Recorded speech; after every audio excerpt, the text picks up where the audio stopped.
Hello అండి, నా పేరు డాక్టర్ మనోజ్ కుమార్ గుడ్లూరు. నేను ortho robotic surgeon and sports medicine specialist.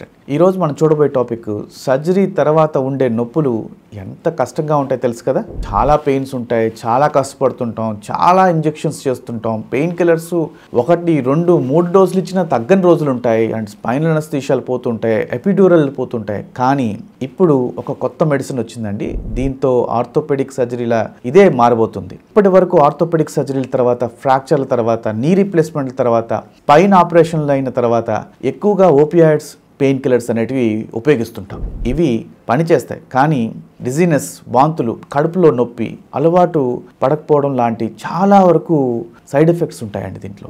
కానీ ఇప్పుడు ఈ 2025లో ఒక పెద్ద మార్పు రాబోతుంది. స్ట్రుజరిన్ అనే కొత్త నాన్ ఓపియాయిడ్ ప్రపంచ మార్కెట్లో పెద్ద ట్రెండ్ అవుతుంది. ఇది మెదడుపై ఎలాంటి ప్రభావం లేకుండా నర్వ్స్ నుంచే నొప్పిని తగ్గిస్తుంది. ఇది ఎలా పనిచేస్తుందంటారా? సాధారణంగా పెయిన్ కిల్లర్స్ బ్రెయిన్ను బ్లాక్ చేయదు. దాని బదులు నర్వ్స్లో ఉన్న సోడియం ఛానల్స్ను బ్లాక్ చేసి నొప్పి సిగ్నల్స్ను ఆపేస్తుంది. అందుకే పేషెంట్స్కు నొప్పి తగ్గుతుంది, కానీ తల తిరుగుడు, నిద్ర మత్తు, అలవాటు రావటం అలాంటి చాలా సమస్యలు ఉంటాయి.